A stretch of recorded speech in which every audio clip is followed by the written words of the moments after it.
Well, Reg Militia, the riot of the people. I messed up the words, but you all know what it ends with. Shall not be infringed. Shall not be infringed. Shall not be infringed.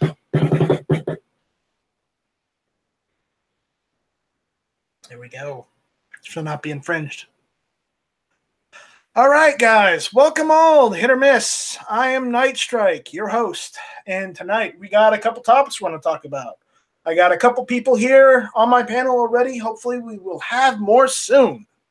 So, without further ado, I shall introduce them. So first up, we have Rick's Life as He Sees It. What's up, Rick?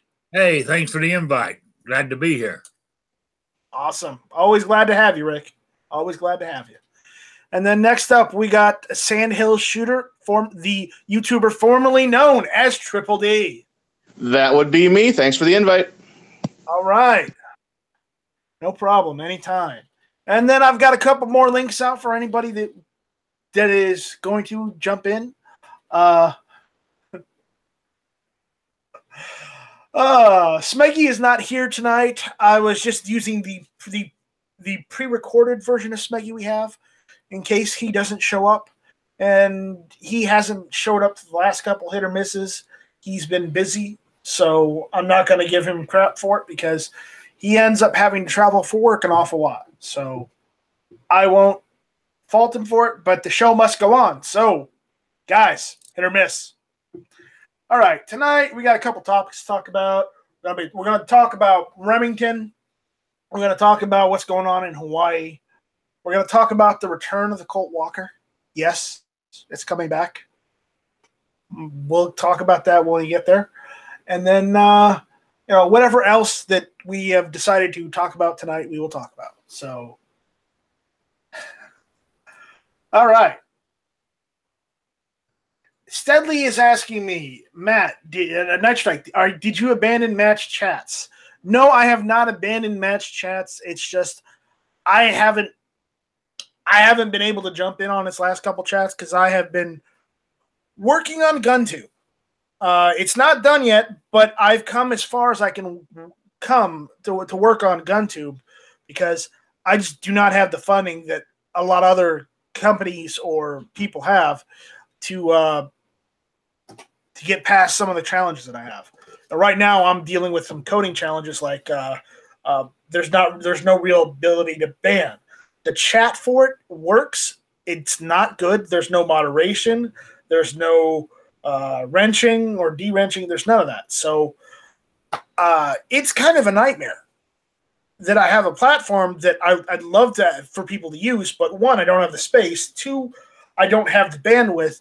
And three, I don't have the equipment and coding skills to fix what's wrong with the site. So right now I've come as far as I can go. But I will be jumping in on match chats probably this next week and thereafter. All right, so who do we have out there on the YouTube side? See, we got Rock Humper. Oh, my favorite person in the whole wide world. We've got Link Hyrule 03 out there. What's going on, Link? AC97 is out there. Hello, AC. We got Malevolent Burritos out there. Well, hello, Mr. Burrito. How are you? Who else do we have? We got Steadley. We got New Throne Clay out there. Everyone's favorite gun channeler, Clay. Who else do we have? We got Travis T out there. The other Travis. People are calling for me to give Malevolent Burrito a wrench. I don't know if we can give Burrito a wrench.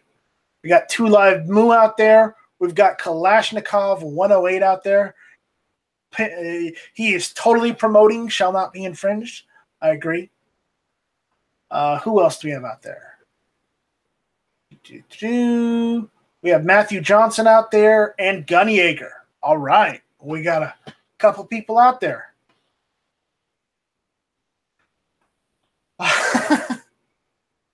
All right. We got a latecomer in here. We got Cycle Camp jumping in last minute. Hi, everybody. Thanks a lot for the invite. I appreciate it.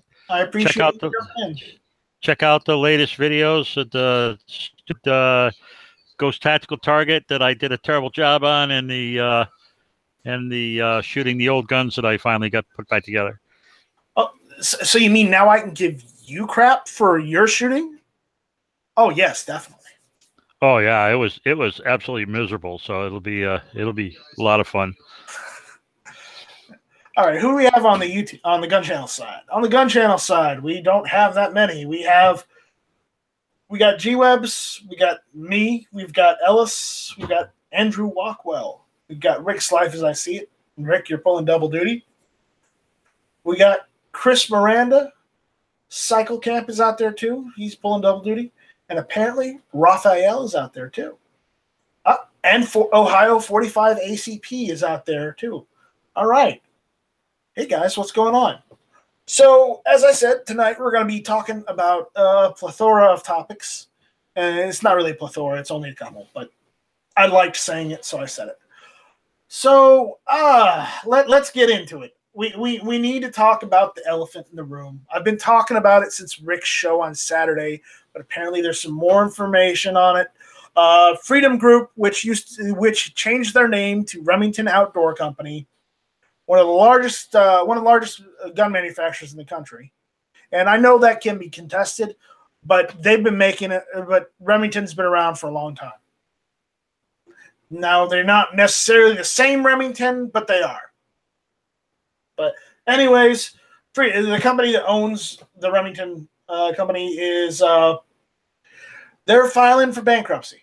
So they've just entered into an agreement for bankruptcy plans today. So I'll read the article. Remington Outdoor Company, one of the largest gun makers in the country, reached a restructuring support agreement with creditors to reduce outstanding debt and fund operations during bankruptcy proceedings. Creditors agreed to reduce Remington's outstanding debt by some $700 million and contribute $145 million in capital to fund operations, according to Monday's statement.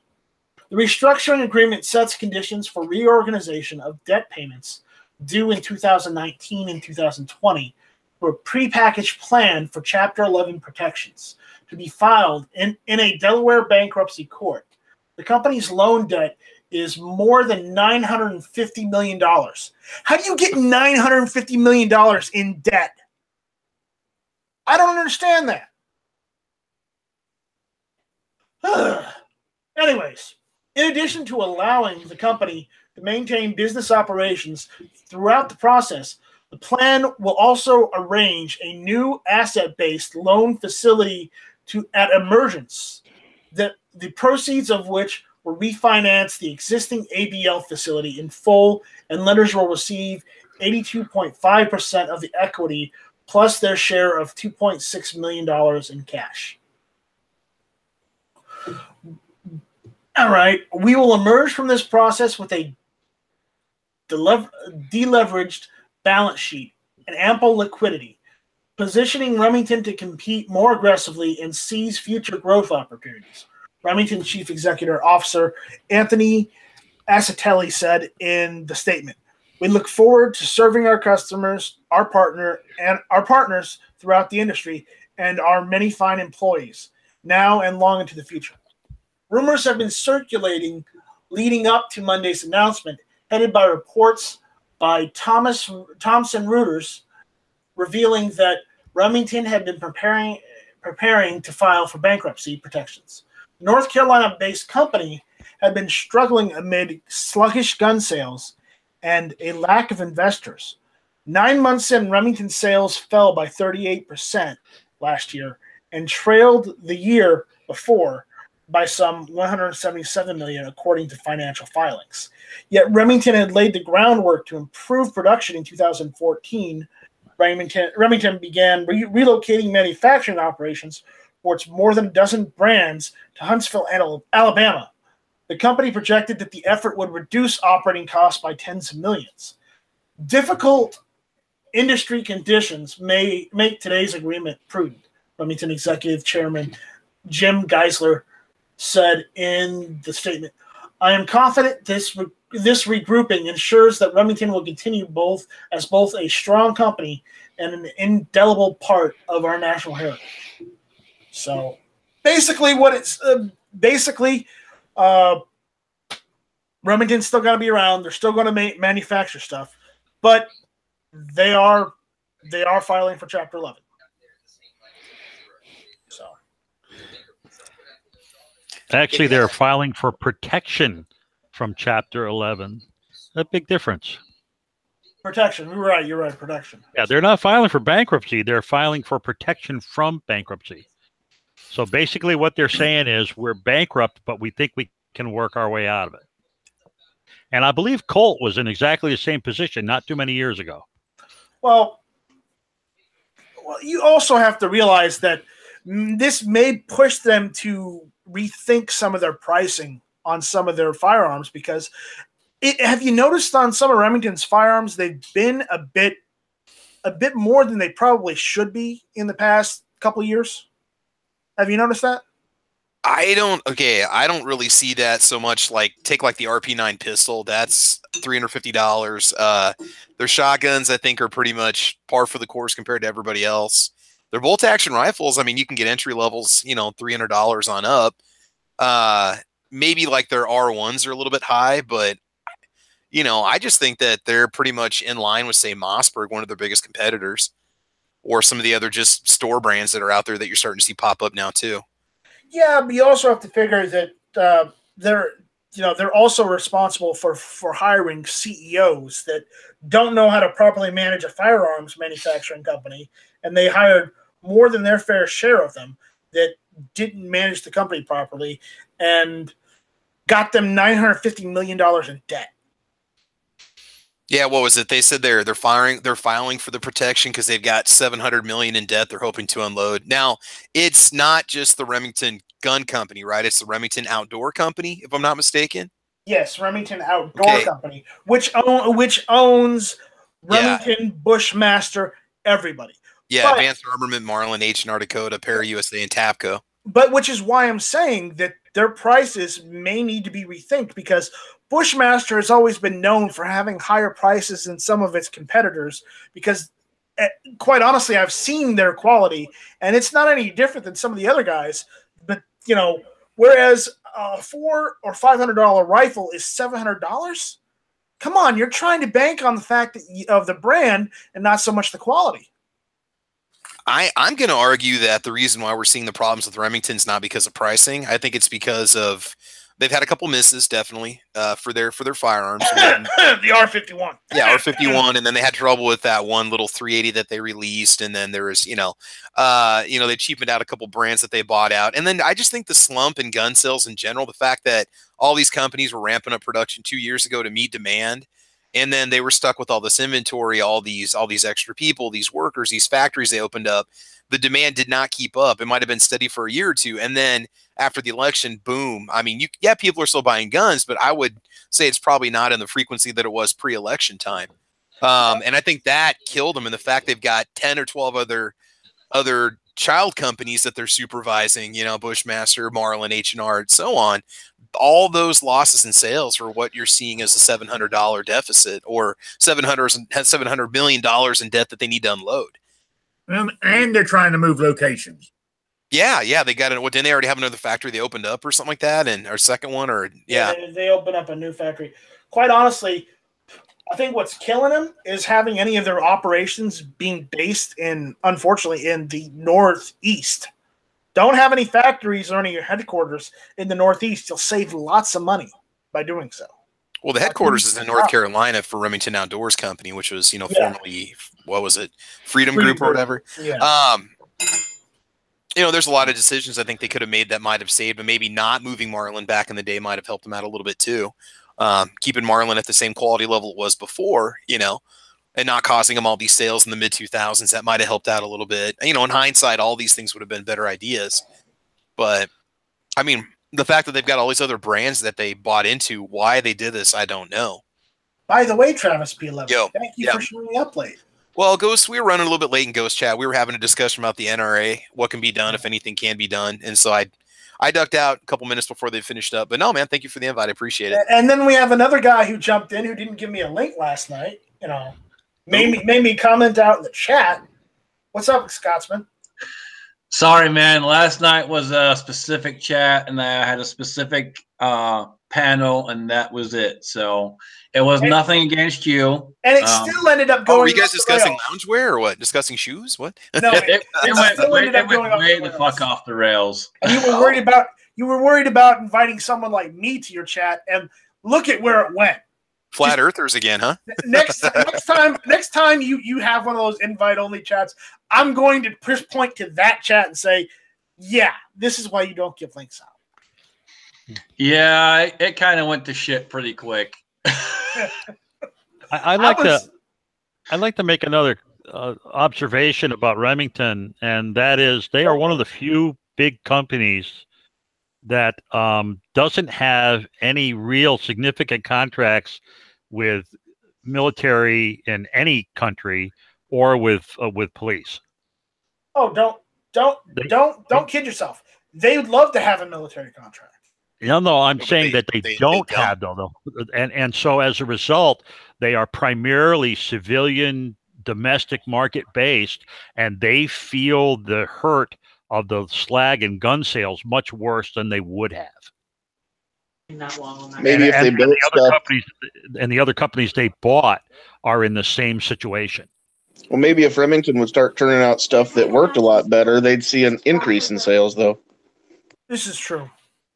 But hold on, it's not Remington. It's frickin' Freedom Group that bought them and made complete bullshit out of everything they make. They were named. Indeed, but it's still got that big green label on it, and that's what everybody buys into. Yeah, it's kind of like the AMF years for Harley, you know. It wasn't Harley's fault that all the bikes were built with shit quality after AMF took them over. The bowling company? Yeah. All right. I mean, I see it the same way. I really blame the parent company, because at that point in time the bean counters were running the circus. And that's always a bad thing in a skilled craftsman kind of organization. And again, look at what happened to Marlin, you know. Travis, by the way, Travis laughed when I said the bowling company, but the thing is, AMF, American Machine and Foundry, they do a lot of they have like a lot of bowling. They do a lot of bowling stuff too. So that's why I was thinking like American Motor, like AMC, like American Motors Company. I don't know about that. AMF. He said AMF. Well, there's been a lot of, you know, from a firearms perspective, there were a lot of companies making guns during World War II that were not gun companies. You know, originally when you think about it, some of those companies that were making, like, you know, like a jukebox company making like an M1A or something, or an M14. I mean, you know, so yeah, I mean, I know other companies that bought other corporations and made products for them and stuff, but I didn't realize that was one of the ones with Harley. No, whenever I hear AMF, I always think the bowling company, because gotcha. A lot of bowling alleys are usually AMF certified, or they're AMF. They have AMF leagues, and AMF stands for American Machine and Foundry. Gotcha. So, and at one point they did own Harley Davidson, but I don't think they own it anymore. I think they sold it off. Cycle, you know anything about that? Yeah, the employees bought it back from them. Yeah. And turned it into a decent bike again. So, all I remember about Remington is the show. What show? Which one? Remington Steel. Okay. Oh, yeah. Back in the 80s, man. There you go. Yeah, dude. Good stuff. Yeah. All right. So what other topics we got tonight? Let me go through my list. Okay, so we're going to move on to Hawaii. And yeah, I know, I don't want to talk about it either, but it happened today. We'll probably find out how bad it went, but the title of this is One State's Trigger Modification Bill set for hearing today. So in Hawaii, they were going to have a hearing for trigger modifications. So let me go through this, and then we can chat about it. All right. Following the atrocity in Las Vegas, many lawmakers throughout the nation have been preoccupied with banning not just bump stocks, but anything which may allow for a higher rate of fire. One of the latest is the state of Hawaii, which will be holding a hearing on their bill today. On Tuesday, February 13th, 2018, the House Committee on Judiciary has scheduled to hear House Bill 1908, legislation prohibiting certain trigger modifications. Contact members of the committee and urge their opposition to HB 1908 by clicking on the Take Action button below. This is probably done by GOA or one of the Hawaii places. Also, please consider submitting testimony to the committee through the Hawaii legislator website. In order to submit testimony, you will need to create an account. For help creating an account, go there. House Bill 1908, introduced by Representative Greg Takayama, Democrat, would make it a felony for any person who manufactures or causes to be manufactured, imports into the state, keeps for sale, or offers or exposes for sale, or who gives, lends, or possesses certain trigger modifications. The broad language of this bill could encompass many common modifications done by law-abiding owners to make the firearms more suitable for self-defense, competition, hunting, or even overcoming disabilities. Rick? I hear you. So the problem with this bill, and this is still part of this article, the problem with this bill is there are plenty of ways to increase one's rate of fire without modifying the trigger at all. Bump fire can be accomplished with things as innocuous as rubber bands or belt loops. I've tried the rubber band method. It's not great. It doesn't work well. The belt loop method always works. Just saying. But I have a stock, so there we go. All right. All a bill like this will really do is negatively impact things like competition triggers. People who want to bump fire will continue to, legally even. Which, how are they going to do it legally? As I just said, the belt loop. Unfortunately, laws are often created by people who know nothing about guns. They step up, pontificate endlessly about the need for new regulations, and yet never seem to grasp even the basic facts about the things they're trying to regulate. In this case, they don't understand that bump fire doesn't require special modifications to be accomplished.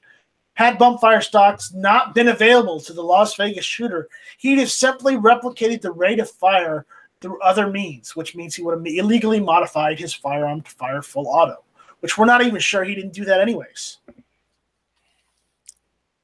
So instead, they push for these laws because it'll make them look good back home.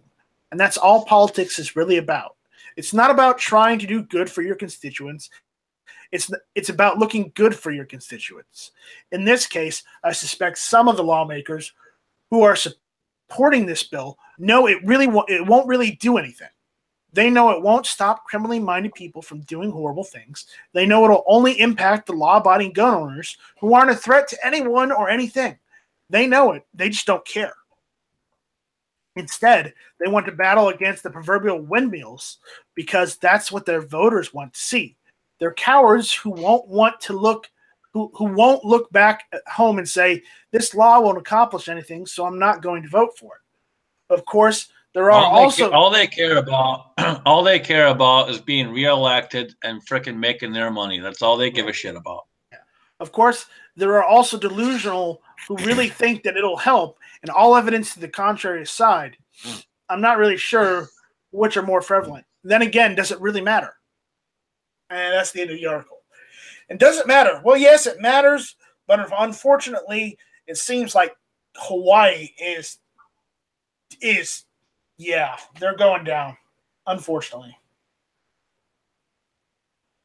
But let's be honest. Hawaii's been pretty liberal as it is, and every Monday night, if you choose to listen to the woes and the cries of a Hawaiian native, you can listen.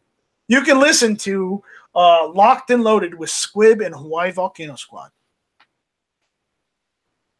And Hawaii Volcano Squad is the one living in Hawaii.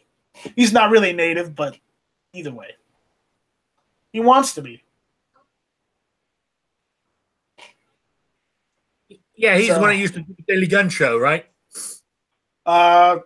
He used to be one of the. Oh, that was Island Z, I believe you're talking about. Yeah, that's Island Z. Oh, okay. He lived on the other island, but Hawaii Volcano Squad used to help me host Hit or Miss.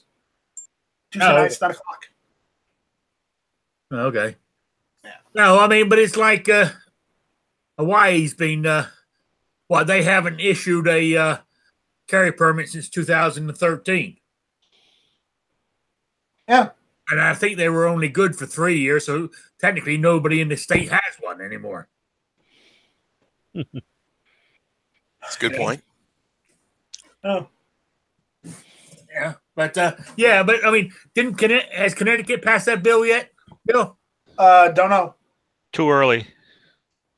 You know, I know it's Too early. They're talking about putting it on the table, but I'll tell you what did come out today in a really interesting piece of information came out today. Through the Freedom of Information Act, a person went in and got statistics on all the arrests versus charges versus prosecutions and convictions on different counts that had to do with all the different firearms laws that they have passed for like the last 10 or 12 years. And what they found was 73% of the time they dropped the gun charges. 73% of the time. Right. So they make these laws, they convince people these laws are going to make them safer, yet they never enforce them. And in fact, they drop the charges when they bring the people to court. And I just found that incredibly telling. That is incredible. That's for the state of Connecticut, right? Yes. Are you in Connecticut, Cycle? Oh, yeah. I'm sorry. Yeah. I mean, and I wouldn't be surprised I wouldn't be surprised that's around the national average too. Well, I'm sorry that you have to deal with such harsh treatment. I mean, he only lives about an hour away from me. Because we're so small up here. Yeah. Yeah. Night Strike, you shouldn't be apologizing, man. It's not he chooses to stay there, not you. No. I'm just apologizing for people that should know better but don't. Anyway, as I was saying, that bump stock or trigger, whatever you want to call it, trigger modification bill, that literally can mean here in Rhode Island for this year too. And Massachusetts has already passed it. Now, listen to this, okay? Most of you listening know that I hurt my hand messing with my 1911, okay? But my disconnector broke. Now, let me tell you something. Going and replacing that one part on my 1911, if this was in the state of Hawaii, guess what? Under their new legislation, right there, I just did a modification. Guess what? Even something as simple as replacing a disconnector could be grounds for them to arrest me for if that bill passes. How fucked up is that? Oh yeah, that's what we've been saying. Yeah. It's not so much federal law anymore. It's state laws we got to watch out for that are getting us. Yeah, but the problem is the states have to follow federal law, whether they want to or not. They can't ignore it. Yeah, but I'm talking about these sort of like trigger modification bans and stuff. All these different states who were passing it, under federal law, it's a dead horse. It didn't go anywhere. Right. But that's why they're trying to do it. They're trying to do it under state law just so the federal doesn't have to do it. Yeah, that's what I'm saying.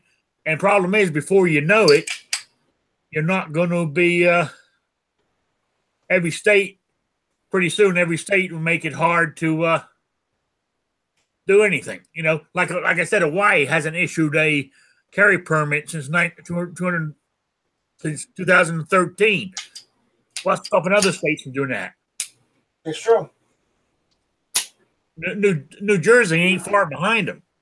New Jersey has its own problems. Yeah, New York City is not the only people in New York City that have them are the rich and famous, rich and powerful, and that goes and points another that's another point out.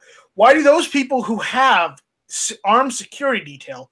Why are they allowed carry permits, whereas the normal person who can't afford armed security not allowed? They got money in their special. Yeah, that's my point.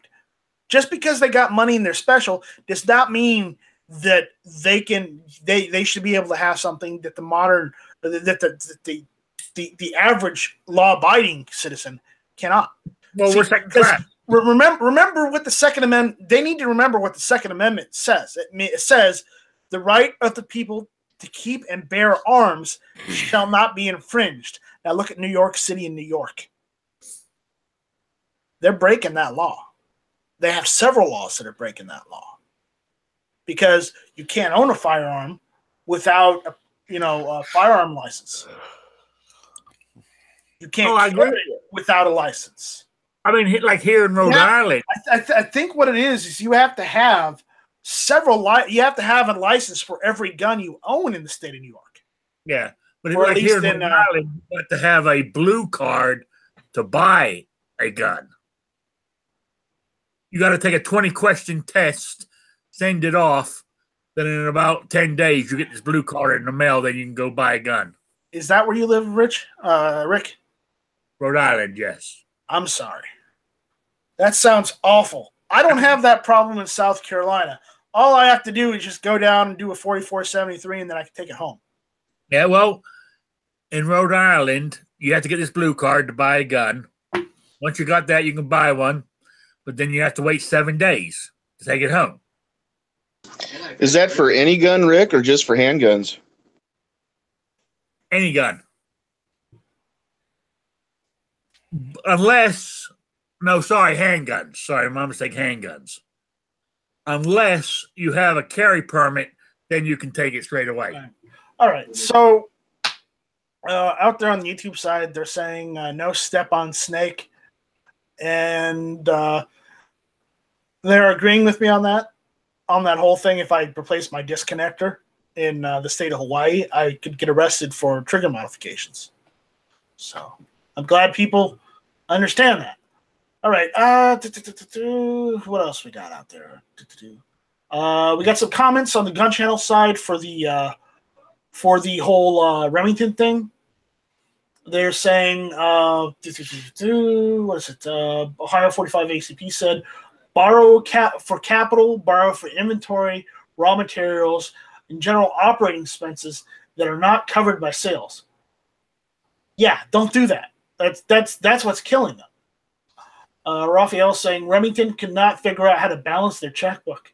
Well, that's the understatement of the year. Raphael saying too many late night Floby style purchases. I'm not going to read that last one, Ralph. The pants says, have they considered going back and not making junk? Well, I think Remington has considered it. Ohio 45 ACP says D&B estimated annual sales 631 million. Giving up equity position for debt relief. Huh. Raphael says the problem is shotguns. There's the problem. Shotguns and bolt action rifles. I wouldn't call it a problem. A 545 ACP saying founded in 1816, 6 facilities, total liabilities 1.306 billion. 60 million loss for 9 months ending in October 2017. Yeah, Remington has had a rough time. But I didn't want to leave the gun channels guys out there in the cold, so I went and read all their comments. So, Hey, Night Strike, I got a question. go for it. Talking about Hawaii, I'm looking at the actual page for their HB 1908, and it's talking about multi-burst trigger activators in the heading. Now, I'm not figuring out where to get into the meat and potatoes of the bill, but does it actually talk about any trigger modification, or is this only dealing with multi-burst? And I guess what is the definition of multi-burst? And that, there you go. That might also be the clincher right there. There is no definition, so they can say, oh, it's a living statement, so it means whatever they want it to mean. And I know that sounds stupid and arbitrary, and that's not how it should work. But we're dealing with people that make up stupid and arbitrary laws and don't understand how things are supposed to work. But they get elected to represent us, or at least the state of Hawaii. I think you're quite mistaken. I don't believe that they're stupid and arbitrary. I believe they're doing exactly what they're trying to do. They're trying to get every yard of advancement they can get, and the looser they leave the language, they know that they can. If they put the language in very loosely, they know that the administrative organizations can put the screws to anybody they want to, and they know that they can make tweaks to the language later on that'll make it worse and worse. These people are not stupid. They know exactly what they are doing, and what they are doing is slowly encroaching our rights and trying to take our guns away. Absolutely. Oh, I did make a mistake. Sorry. In Rhode Island, even long guns is a 7-day wait. Wow. If you have a carry permit, Rick, do you still have the mandatory 7-day wait, or can you cash and carry? You can cash and carry. All right, that's just like Nebraska. But I can understand that in Rhode Island, because no matter where you stand in that state, you can fire a gun in the air and hit somebody else's state. It's a very dangerous place to be. That's true. You can shoot a 22 long rifle from one corner to the other of Rhode Island, can't you? Oh, absolutely. Absolutely. Oh yeah, no problems there. All right, so we're going to move on. I want to talk a little bit about the history of the Colt Walker tonight. So, don't worry. Before we move on, I found the actual verbiage on that bill in Hawaii. Yeah, but it just says multi-burst, but it can mean whatever they want it to mean. No, they defined it. As used in this section, multi-burst trigger activator means 1, a device designed or redesigned to be attached to a semi-automatic firearm, which allows the firearm to discharge 2 or more shots in a burst by activating the device. So that would be like a binary trigger. Or 2, a manual or power-driven trigger activating device constructed and designed so that when attached to a semi-automatic firearm, it increases the rate of fire of that firearm, which again is ambiguous, the rate of fire, but I'm pretty sure it's binary triggers and bump stocks is what they're going after, and cranks. Right. Well, bump stocks is kind of weird, because there's nothing about a bump stock that contacts the trigger. That's true. It's just a finger. If you don't have your hand in the gun, that part does absolutely nothing. Right. Yeah, that's a very good point. All right, so we're moving on. We're moving into cycle camps kind of area, because we're talking about old guns. So I'm glad, cycle camp, I'm glad you showed up. Are you talking about old guns, or are you talking cycle camp because he's old? No, I'm talking about old guns, because he's a that's connoisseur of old guns. That's a shame, because I don't know dick about Colt Walkers, but that's all right. Walker Texas Rangers. Well, you might learn something here, so let's go over it, all right? All right. Yes, so yes, sir. We're gonna go. I know they were the second gun issued to the Texas Rangers, weren't they? It was named after Texas Ranger. Yeah. Let me read this. All right. All right. So what you don't know is the original Colt Walker was a collaboration between the Texas Ranger Captain Samuel Hamilton Walker and between Samuel Colt.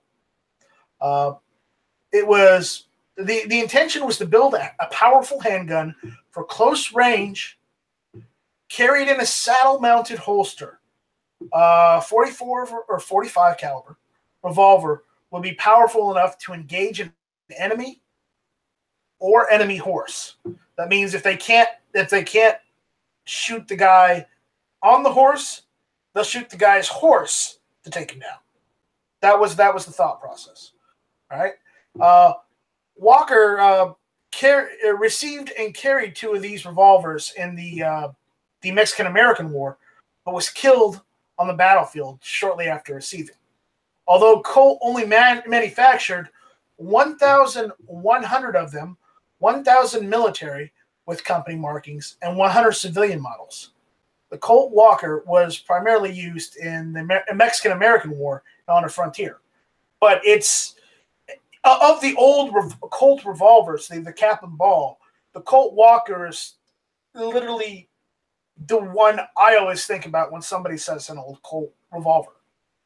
I always think about that one, the Walker, because it was the best prime example of what Colt was at that time. So, the Colt Walker was chambered in .44. It had a 9-inch barrel. It was a steel frame, and it was a standard 6-shooter. Though, remember, in the old cap and ball days, even though you had six slots in your cylinder, 4 and 2 fire rounds, or seldom did you ever load all 6 of them and carry a full cylinder. Normally, in those days with revolvers, you would have 5 chambers in their cylinder loaded, whereas you would leave one empty, and you would leave your revolver on the empty chamber when you were traveling. Yeah, kinda. That's true of single action real pistols, but many of the cap and ball pistols actually had a detent between the 2 nipples where you could rotate the cylinder and carry between the 2 nipples. So you could leave the gun fully loaded, and it was not a problem because you did not have the hammer down over a cap. Not all of the guns were like that, though, and I don't know if the Walker's one of them. Remember, the Walker was made in 1847. I don't know if they had that yet in 1847. Do you know Cycle Camp? No, I just got through saying I didn't know that. And Okay. Well, no. Oh, they definitely had the ability to put the hammer down between the nipples. Look, 1847 is late in the development of percussion cap pistols. That's not new. No, you're exactly right, Cycle Camp. On the Walker, yes, you could do that. You could have all 6 loaded. Because I wasn't sure if the Walker was able to, but standard procedure was carry 5 rounds and 1 empty. So, and this is what I know of reading a ton of stuff on revolvers. I'm not any authority on revolvers either, though. So, all right. So, why are we talking about an old cap and ball revolver? Well, everyone here has heard of cowboy action shooting, right? Yeah. It's a thing here in the United States, right? Okay. So, a company that makes really good reproductions for cap and ball, lever action. Everyone's heard of Cimarron, right? Oh, yeah. Yeah. Apparently, they are making as far as I know, the best replica or reproduction of a Colt Walker. They have just announced that they're starting production on these pistols, and I'm not that big a fan of cap and ball too much. I love cap and ball, but I'm not a fan of actually, using one and having to clean it because it's black powder. But I may get it, depending on how much they want for it. I'm thinking about getting one, just because the factor that I like the Colt Walker. I like it more than I like the Colt Army. They're showing an MSRP of I think $668 in that article that you're reading. So you're probably looking at maybe $599, maybe $600. actual counter price. That's doable. That's doable. Yeah, it's a lot cheaper than I thought it was going to be, considering just what they're putting into it to make it. It's not like it's a run-of-the-mill revolver for them, you know. Because the only other okay, it looks really, really cool too. Yeah. That's a sexy looking gun right there. let me screen share what we're looking at right now. So I got to get one. All right, this is what it looks like, and this isn't an original. This is the one they're trying to sell. So, I just figured I'd go over it. We talk about it, and because I like talking about guns. You guys like talking about guns. The people watching, they love to talk about guns, even if it's not the guns we're talking about in particular. I'm looking at you, Studley, but we're trying to keep the topic on topic. So, yeah, I'm actually surprised it's $600. I didn't even see that part. Where'd you see that? It's right there. Yeah, right there. So $668.75 is what the MSRP, but it might be lower, it might be more. We don't know. Either way, I'm tempted to get one just because the factor that I don't mind a Cimarron. I mean, don't get me wrong. I like the Ubertis, but the Ubertis are a little expensive too. What are the Ubertis Colt Walkers are going for? I'm gonna guess maybe 1,000. I think that's what it is. Somewhere around there. Now, let me get this on these Cimarrons. In most states, are we able to buy those without? We just buy it right at the counter, not have to do any kind of a check on it, or it's just because it's a black powder pistol, right? We can just buy it, right? We can just buy it and pay for it, not have to do any checks or permits or anything along those lines. Apparently, the Uberti Colt Walker is actually doesn't look as nice, but it's actually. Midway has them on sale for $369. Oh, Got a picture of it? Oh yeah, there you go. Yeah, You're right. I'll screen share it. I was thinking it was going to be a lot more expensive than that, but yeah. No, but right there, $369. But it doesn't look as nice as that right there. You see how it's got the proper patina and everything. Whereas is that like an antique finish on that? Is that what that is? Maybe an antique finish that they've got, and that's what a Birdie has. It doesn't look as nice. It doesn't look. Yeah, I'm sure it's accurate, but can we get that delivered right to our house? Yes, it's black powder. No, I just wasn't sure with black powder pistols if there was any kind of unless you live in a state which strictly prohibits it by law written. Yeah, you can buy black powder firearms and have them shipped straight to your house because they don't fit under the ATF definition of a firearm. Yep. Well, I knew for rifles, I mean, at least for us, you can buy the rifles. You don't have to worry about any kind of a check. You just take them right to the register and walk right out. So, but either way, I like the Uberti.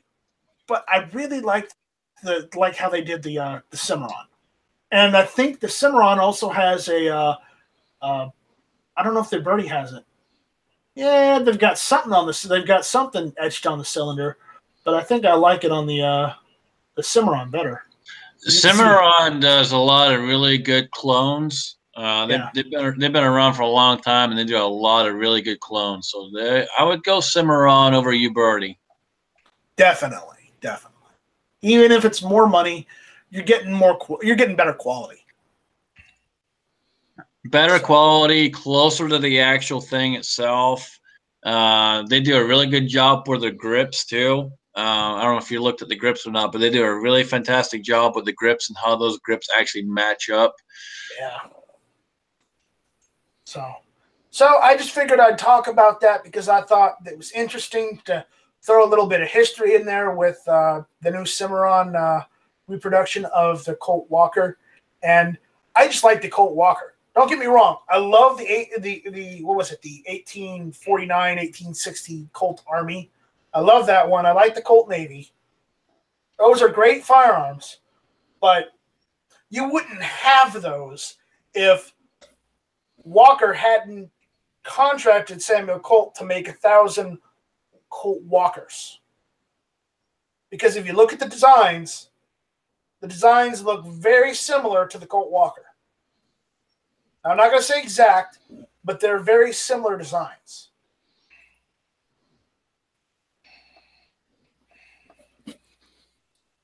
So, all right. So, guys, unfortunately, I have run out of topics for tonight. So. Oh, no. Oh, no. And John Z finally decided to show up. Yeah, sorry I'm late. Ghost went over. Yeah. Okay, John, play the crying baby. There we go.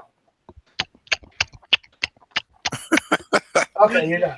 You're not doing bad. You almost got an hour. Yeah, so we almost can't get. We've almost gotten an hour. Oh, Never Enough Ammo on YouTube says he's got some topics. Oh no! Song lyrics. No, we're not doing that on Hit or Miss. Song lyrics. There we go. You want to do that? You do that on your show, Matt. What's that? What does he want to do? No, AC97. I'd let Matt in, but the problem is Matt can't speak right now. He has the itis. Let Matt in. Let Matt in. No. Let Matt in. No, then you have to let Midnight Range in, and geez, the next thing Oh, you know, no, never mind. Psycho Cam, thank you for reminding us. Here, he said it. Everyone, he said it himself. He has no voice right now. oh, That's what we want him in for. We don't have to listen to him. Just watch him. does that Did mean you his guys- representatives and senators are not taking care of him? Is that No, what he? no one wants to fucking listen to him. So Yeah, no, this is hit or miss. Did you guys catch the pants on the gun channel side says the hardness of some of the internals isn't that great on the Uberti 1858? Yeah, I've heard that. I've heard that, but you know. Anyways, what? So, does anybody have another topic? Oh, I was just going to mention something real quick. Not one of your videos. No, not at all. I don't even know if I did a video on this. It was kind of interesting. I got a notification today from Davidson's Gun Genie that the tell me that 10 millimeter high point carbine was in stock, and I got the notification. I went on 15 minutes later, went to the website and checked it, and they were already sold out. So I got a feeling the 10 millimeter carbine is going to be a popular firearm this year that people are going to be buying. I just think it's one of those calibers that, you know, a lot of guys can get into it on the cheap if you can pick one of these carbines up for $300. And I personally would like to see High Point make a 10 millimeter pistol. I think it'd be cool. I'd buy one just to have one. And I mean, I don't even shoot 10 millimeter, you know. I think they'd be maybe stupid not to make one in 10 because I don't think it would take them a whole lot to produce a 10 millimeter. Interesting. Yeah, I mean, but just the fact that they had 100 of them in stock and then 10 minutes later they were gone, it's like, wow, this might actually be a popular firearm. And it has a few modifications from the regular High Point carbine. I've seen some from some of the videos on SHOT Show. They have a flat black finish on it now, and then they've got a cheek rest pad on it too. And I don't know, it might come in camo. They've got a special camo they're doing, I think, for the 10 millimeter carbines. So I'd love to pick one up. I think it'd be cool. So I don't have any experience with the High Point pistols or carbines. Yeah. Is the pistol strong enough to handle the pressure and the recoil on a 10 millimeter? Like just the main design as it is, will it take that kind of abuse? I've seen the High Point being shot right in the chamber on the ejection port, and it still functioned afterwards. I do remember watching Iraqi Veteran did a video on one where he was putting like plus P loads in the damn thing, and they could not kill the gun. I mean, they literally beat the heck out of it for like 4 test videos, and they finally, I think it finally started having some issues, and then they had to melt it down, I think, in a skillet or something, because they couldn't. I mean, it was crazy that the amount. Now, in terms of multi-round reliability and safety, I don't know, but I mean, it can handle the 40, it can handle the 45, it can handle obviously 9 and 380. What would be comparable to the 10 millimeter? Is it the 40 that's comparable to the 10 in terms of, like, if we're talking just pressure in the chamber, around velocity, energy? A 40 is a short 10. Yeah, it's a short 40 is a short 10. So I wonder how much more pressure the 10 generates versus the 40 in the cylinder. That's kind of what I was asking. Yeah, I mean, I would think they could do something to beef it up a little. Maybe go with a slightly thicker barrel receiver, maybe slightly thicker slide. But I'd buy one for under $200 just to have one. Why not? You know, Well, From the a barrel on the 40 slide, to a 10 millimeter, that's really not a lot of more steel to make in the the parts barrel. that are made out of steel, I'm not asking. I guess I'm not as concerned about. I'm more concerned about the frame and just the general mechanism altogether. You know, that's a lot of recoil force generated too, not just the pressure in the barrel. yeah, but it's got the freaking slide alone weighs like 2 pounds. I mean, on the 45, the thing is just a hunk of steel. So yeah, I got a question from Link Hyrule 3. Night Strike. Question: why do you think Beretta doesn't make a single 10 millimeter handgun? Probably because they haven't figured out how to deal with the, I guess, the sheer awesomeness of the 10 millimeter round. No, I'm not being serious on that one either. But Because they're not popular in Italy. They're not popular in Italy. That's why. They can't sell it to Europe. Well, I will tell you, I am in the middle of a project converting a 96 into a 10 millimeter. Well, that's not hard. well, go ahead and do it, Nice Strike. Why would you want a millimeter for anyway? So why would you want a Beretta in 10 millimeter? Why Why not? would you not? Dude, I love it. It's a potent round, buddy. I'm got not- some Night Berettas Strike. to deal some brown bears. And Yeah. it's a fantastic run. Why would you not put the two together? When I move to South Carolina, can I get that AR in 10 millimeter? No, you get it in 5.56. Oh yeah, AWAG will Oh, make you nice. one. Sweet. Well, and it's really not a huge difference. I mean, the average speed from a 6-inch barrel for a 10 millimeter is just under 1,200 feet per second. Yeah. It's 1199, and the average for a 40 out of the same length barrel is 1074. So you know, you're talking 125 more foot-pounds, feet per second. I mean, it's really not a huge amount. And if you stand the two cases up next to each other, you're only talking 2 or 3 millimeters difference in height. And Ohio 45 ACP on the gun channel says 40 Smith & Wesson is 35,000 PSI and 10 millimeter is 37.5. Yeah, not a huge difference. Link Hyrule 03 is saying, Night Strike because a 10 millimeter PX4 would be amazing. 10 millimeter, but disproportionately lower recoil compared to the competition. So the answer is just get a PX4. I'm going to say something completely off the walls and completely wrong. I would kind of like a Beretta 96 and 357 SIG. Nice. Good Yeah, choice. that was off the wall, and that was completely wrong. But it is your chat, and we expect nothing less. So Exactly. That's why this is called. That's why this is called hit or miss. Tuesday nights 9 o'clock. At least he said 357 SIG and not 45 gap. I wanted to. if he said 45 gap, I'd probably click off here and be like, "Deuces, I'm up." He's like, I'm writing Night Strike off. Hey, Night Strike. Stormin Norman asks, what do you all think about the 460 Roland? I've actually thought about converting my 1911 to 460 Roland. I don't think about Rollins at all because we sent our last one to jail. Funny guy, funny looking. But, I think I'd rather have a 460 Smith & Wesson Magnum, but I don't think I want a 1911 chamber in that. No, a 1911 and 460 Roland, that'd be pretty cool. They happen. You know what? Roland just happens to have 10% off as a Valentine's Day special on conversion kits. So there you go. Nice. There you Tell go. your sweetheart you're buying something special for yourself, and it's not a gun. It's a conversion kit for a gun.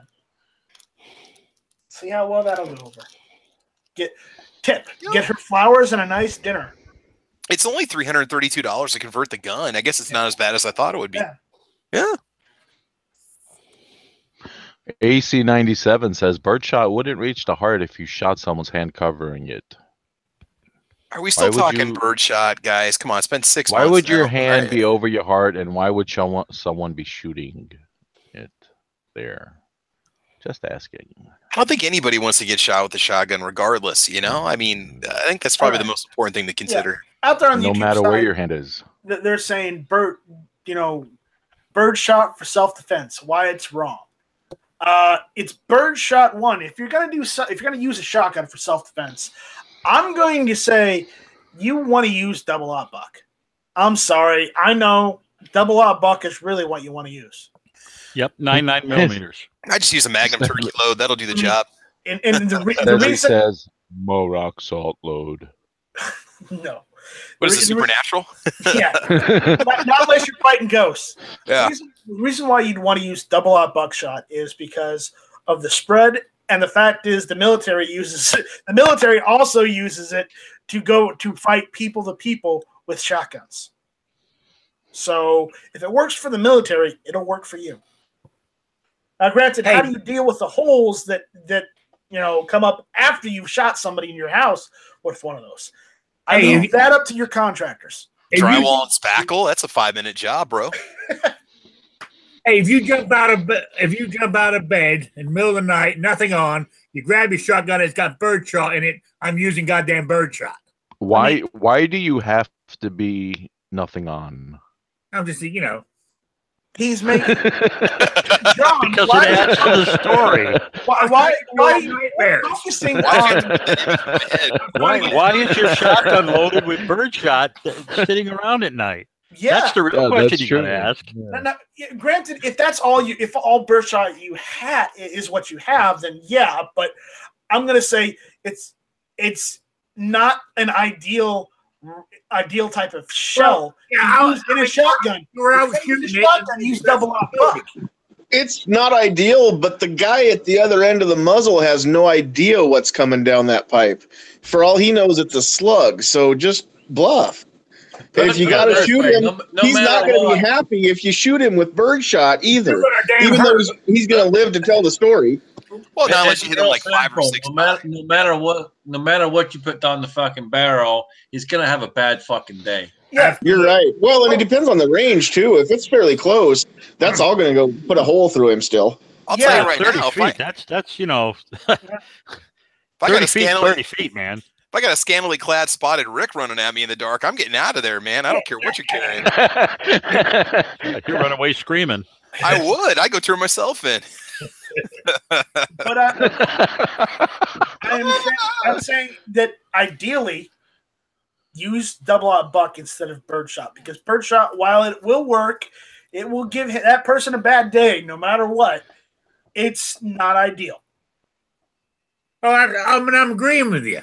So what I'm saying is, that's all you got, use it. It's like if all you can afford is a high point, buy one for self-defense. You know what I'm saying? Until you can afford something better. Amen. I know, I understand. I'm just saying, remember, even if it's home defense, you are responsible for every shot you fire. So all I'm going to say, if you're using birdshot, you better make that a good shot. And that's all I'm going to say on that. The other thing that can happen is when you call the cops and say, hey, I had an intruder, he should be easy to find because he's going to be the guy in the ER getting birdshot dug out of his bum. Then that's really going to help the cops find the guy too. And I'm the innocent one because I'm the one standing there in the raw with the shotgun. Right. Yeah, don't shoot the naked guy, please. Yeah, but anyways, I'm not saying anything else on it.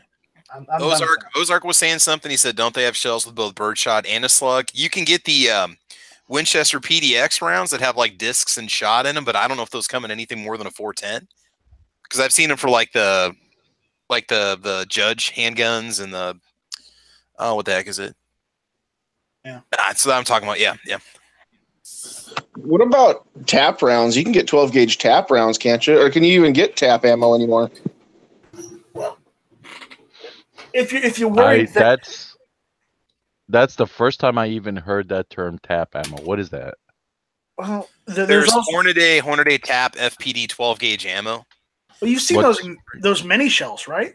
Oh, tap light magnum, 12 gauge tap light magnum. Tap is the Hornady, tactical anti-personnel, and I don't know, maybe it's law enforcement only, but I know they used to advertise it in like Guns and Ammo Mag.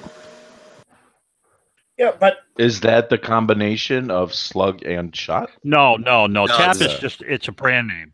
8 pellets, Okay. double aught buck, 1442 feet per second. Oh, nice. That'll do some damage. I mean, Is that all it is? Is just buckshot? That's out of an 18-inch barrel, by the way. Out of a 30-inch barrel, it was 1,600 feet per second. I'm looking at Hornady's ballistics right now. Yeah, I got tap rounds for my AR. all right. Okay, now it says it's intended for law enforcement only, but it doesn't say that it's You can buy restricted it. to law enforcement. It says intended, but yeah.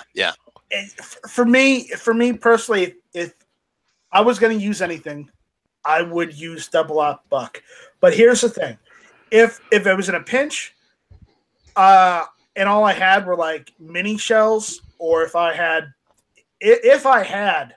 birdshot, and I don't have a lot of birdshot in general because I don't like shooting birdshot. If I had to, I would use birdshot, but I don't. Turkey loads. I'd use turkey loads. Yeah, you can use turkey loads. Number 4s. That do a respectable job on somebody. Yeah, that's what I mentioned. Magnum turkey loads, like 3.5 inch. That stuff's wicked, man. Shit. That's what I use. Yeah, and it's gonna hold together too and make a real tight pattern for a lot longer range too with the turkey load, especially if it's in a turkey gun with the turkey choke. What I've got for home defense in my shotgun right now is I've got double aught buckshot Magnum. Yeah, just the stuff that comes in the cardboard box of Wally World, the green shells, the Owens or whatever it is. Yeah, but I've got good stuff, man. I've got them in 3-inch shells. Oh, wow. Okay. So instead of my shotgun can do 2 3/4, or it can do 3-inch shells. I decided, you know what? Fuck it. If I have to shoot someone with it, they're gonna get the full force. Yeah, I'm the same way. I got double aught buck in mine. I have the ones that actually have the large ball behind all the double aught buck as well. So you don't just get hit with some double aught buck, you get hit with one big ass fucking ball too. Right. So, here's the thing. You have no idea what that person who's breaking into your home is going to do to you, okay? You don't know whether he's just here to steal your stuff and leave. You don't know if he's trying to, take something of yours, kill you in your sleep, and then leave, or kill you or your family and leave. And that's why you take care of business. That's why you need. No, that's not why. No. We're not going to take advice from the guy that doesn't have any in New York. No, I'm just saying what are you talking about? There's plenty in New York. In most localities, you cannot use lethal force unless a person's life is in danger or the guy is committing a crime of felony violence like arson. Yeah. So you can't just say, I didn't know what he was doing, so I shot him, because you'll get your ass thrown in jail so fast you won't be able to think straight. He was coming at me with his blue dress. You have to say that's different. That's obviously violence, yes. Well, if he was showing me his coming at you in a spotted blue dress, it's just Night Strike coming to borrow some ammo. So don't shoot Night Strike. Oh, yeah. Okay, fine. But the only thing that you should ever say is, I was in fear for my life or my family's life. That's it. Exactly. Nothing else is okay to shoot somebody.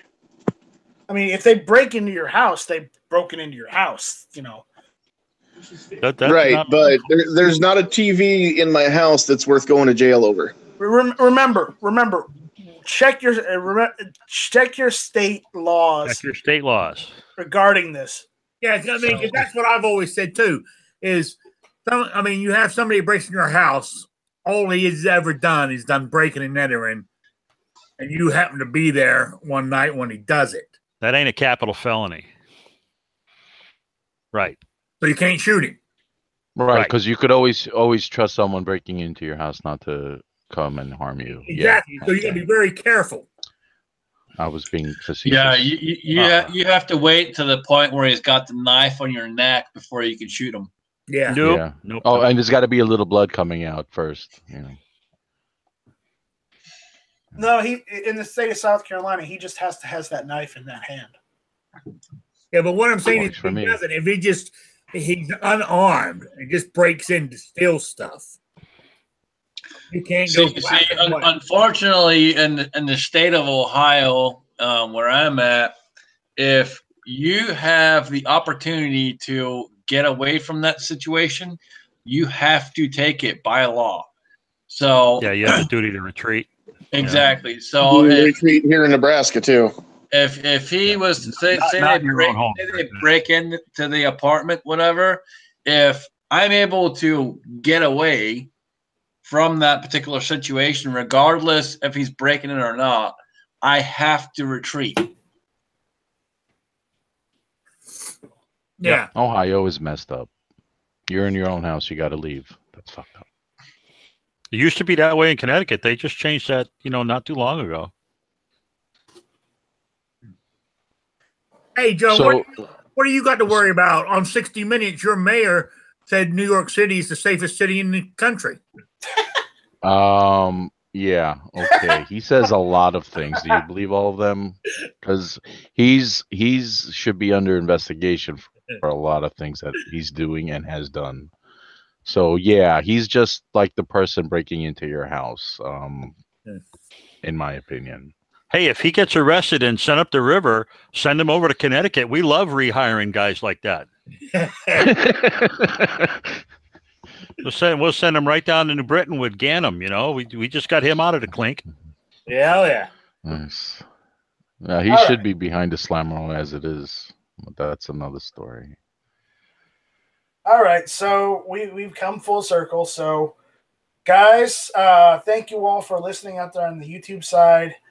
On the gun channel side, thank you guys for listening and participating. So, all right, panel, we'll run through you guys. You guys can say your plugs if you have them. Cycle Camp, you're up. Okay, bye. Everybody have a nice night. Check out Cycle Camp on YouTube and his Sea and Arsenal rifles and whatever else he has. Rick. Yeah, tomorrow night, 7 o'clock Eastern, Shooting with Disabilities. Rick Slackford's I See It. And on Saturdays at 3 p.m., Rick Slackford's I See It. All right.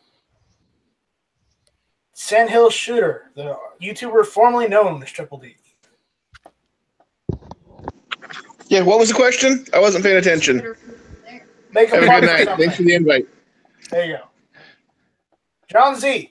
Yes, sir. Thank you very much for the invite. Sorry I was late. Thank you, everyone, for joining us. And don't forget to check out hashtag Gun Channels Blitz Roosted Films. All right. Scotsman, I gave you a link tonight, even though you didn't give me a link last time. Well, I do appreciate it. And since I have the opportunity to plug, I will plug. And thank you for that. Guys, please check out Justin's Final Mission if you guys don't know what that is. We are trying to stop 22 veterans a day committing suicide. Please check out eBomi. We have a fundraiser going. It all goes and donate to to help out and stop that from happening. They're building a retreat in which these guys can go and get some help so they will stay alive, obviously, and be in a better place. So please check that out. All the links, if you check out eBomi, all that stuff's in there. Check it all out. Really appreciate it. All right. Last but certainly not least, Travis P11. All right, man. Yeah. All right. Shameless plug. Check out my channel, Travis P11 on YouTube, and then Caliber Corner over on Gun Channels. Tomorrow morning, bright and early, I'm going to release a special Valentine's Day candy video. Just something I think us gun guys are going to appreciate. So that'll be coming out on the channel tomorrow morning, probably around 5:30, 6 a.m. Central Time. Just so you know. Patreon viewers get an early look at it. So if you're a Patreon supporter, you get to see all my videos early. All right. All right. Cool. Awesome. And yeah, this is Night Strike. Thank you all for listening. Remember to check out the Friday Night Strike, where I just chat, hang out with the YouTube crowd on the YouTube chat. So thank you all for listening. This was Hit or Miss.